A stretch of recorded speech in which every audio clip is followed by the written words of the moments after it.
Hello everyone. I had to make a quick video. One big thing is it feels like the Houston Rockets as a team has been getting disrespected a lot in terms of people not expecting us to do anything really, and bad free agency, this and then, etc. And other people saying that certain teams have a higher ceiling than the Rockets when it comes to their future, whatever.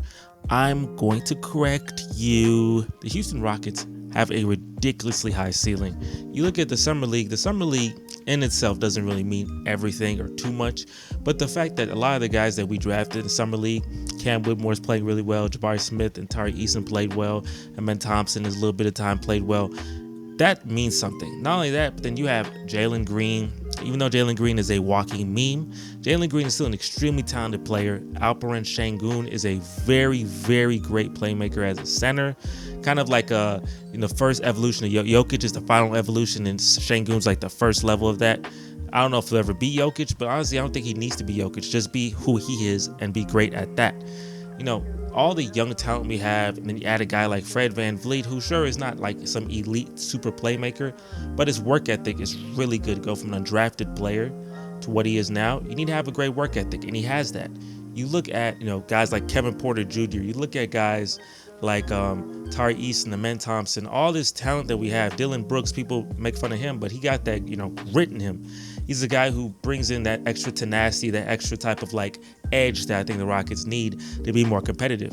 You also add in the fact that we have a really good coaching staff now, instead of that ridiculously bad coaching staff we had last year, which was an absolute embarrassment. The fact of the matter is that the Rockets have an extremely bright future. I'm not saying the Rockets will win a championship next year. I'm not saying the Rockets may even make the playoffs next year. They may not make the play-in. But the thing is, you got to stop sleeping on the Houston Rockets. It's similar to I made a Texan video, and the fact that we drafted two guys back-to-back, the Texans, number 2, number 3 pick. With the Rockets, we drafted a guy number 4 and a guy who could have went number 5 or 6 in Cam Whitmore. That's really good to have that much talent on the team, that much young talent with some pretty good vets, guys like Jeff Green, and a really good coaching staff, a coaching staff that took their teams to the NBA Finals 2 years ago. That is what we need.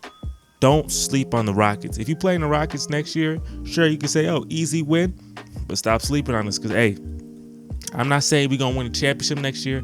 I'm not saying we go into the finals in 2 years. I'm not saying nothing crazy, but what I am telling you is that when you put other teams ahead of us saying they have a brighter future, the only team I can look at and say, okay, they have a brighter future right now, and that's for sure, is the Oklahoma City Thunder. Maybe the Spurs, but that's if Victor Wembanyama shines. But really, it's the Thunder. After that, we're competing for that second spot. So y'all better chill out and stop sleeping on the Houston Rockets. You dig me? And I'm out of here. Peace.